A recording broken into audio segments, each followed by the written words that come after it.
সামনে যে জায়গাটা দেখছেন এই জায়গার নাম হচ্ছে ছাতিমতলা। ছাতিম হচ্ছে একটা গাছের নাম। শান্তিনিকেতন প্রথম এখান থেকে শুরু হয়েছিল। 1862 সালে রবীন্দ্রনাথের বাবা মহর্ষি দেবেন্দ্রনাথ ঠাকুর একবার কলকাতা থেকে নৌকোযোগে ভাগীরথী গঙ্গা হয়ে এখানে গুনুটিয়ার ঘাটে যেখানে নেমেছিলেন, ওখান থেকে নেমে জমিদারদের পালকিতে করে উনি সামনের এই রাস্তা ধরে যাচ্ছিলেন।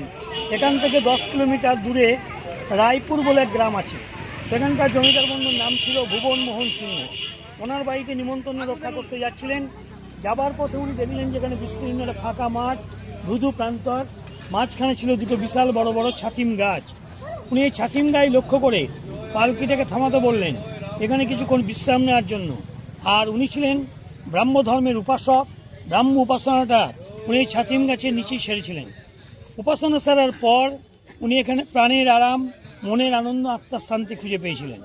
যার বাণী এখনও ওই দেবীর উপরে লেখা আছে, তিনি আমার প্রাণের আরাম, মনের আনন্দ, আত্মার শান্তি। তিনি বলতে কিন্তু ঈশ্বরকে বোঝানো হয়েছে।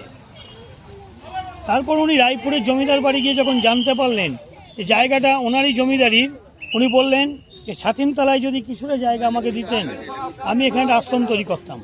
তার উত্তরে ভুবন মোহন সিংহ বলেছিলেন যে আপনি সুদূর কলকাতা থেকে বীরভূমের মতো এই অখ্যাত জায়গায় যখন আশ্রম করার জন্য আসছেন, কিছুটা কেন ছাতিম গাছের তলায় দাঁড়িয়ে আপনার চারদিকে যত দূর দৃষ্টি যায় সমস্ত জায়গাটা আপনি লিখে নেন, আমি আপনাকে দানপত্র করে দিচ্ছি। কিন্তু মহর্ষি এই দান গ্রহণ করতে রাজি হলেন না। 1863 সালের 1 মার্চ ভুবন মোহন সিংহের পুত্র প্রতাপ নারায়ণ সিংহের কাছ থেকে আলিপুর কোর্টে মাত্র 1 টাকা দিয়ে 20 বিঘে জায়গা কিনলেন। এই 1 টাকা দিয়ে কেনার ফলে আইনের কিছু গণ্ডগোল দেখা দিল। সেই জন্য বাৎসরিক 5 টাকা হারে মৌরসি পাট্টা বা খাজনা দিতে হতো। এরপর 1901 সালে রবীন্দ্রনাথ ঠাকুর এলেন 40 বছর বয়সে।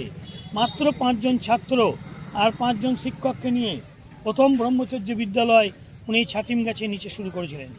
5 জন ছাত্রের একজন ছিলেন রবীন্দ্রনাথেরই বড় ছেলে রথীন্দ্রনাথ ঠাকুর, এবং রবীন্দ্রনাথ নিজে একজন ছিলেন বাংলার শিক্ষক।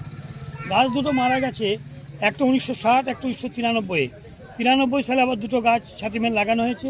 ওই যে বেদির মাঝখানে দেখুন 4 কোণা ঘেরা জায়গা, ওর ভিতরে একটা, আর ওই মাধবীলতার মাচা রয়েছে কোণে একটা। এছাড়া বেড়ার 4 কোণে 4টে ছাতিম গাছ লাগানো আছে। এই গেটগুলোকে বছরে দর্শকদের জন্য 2 দিন খোলা হয়। কোন কোন দিন? 7ই পৌষ, এখানে যে পৌষ মেলা হয়, এই পৌষ মেলার উদ্বোধন অনুষ্ঠানটা 7ই পৌষ সকাল 7:30টায় এখানে প্রদীপ জ্বালিয়ে ব্রাহ্ম উপাসনার মধ্যে দিয়ে এবং সবশেষে এ আগুনের পরশমণি সমপ্রাণে এই রবীন্দ্রসঙ্গীত গান গাইতে গাইতে এই বেদি প্রদক্ষিণ করে উত্তরায়ণে গিয়ে পৌষ উৎসবের সূচনা হয়। আর একদিন হচ্ছে 6ই মাঘ মহর্ষির স্মরণসভা, বিকেল 3টে। 2 দিন এই ভেতরে গেটগুলো খুলে দেয়, ঢুকতে দেয়। আর দূরে দেখুন যে দেখা যাচ্ছে ওটা হচ্ছে বকুল বীথি।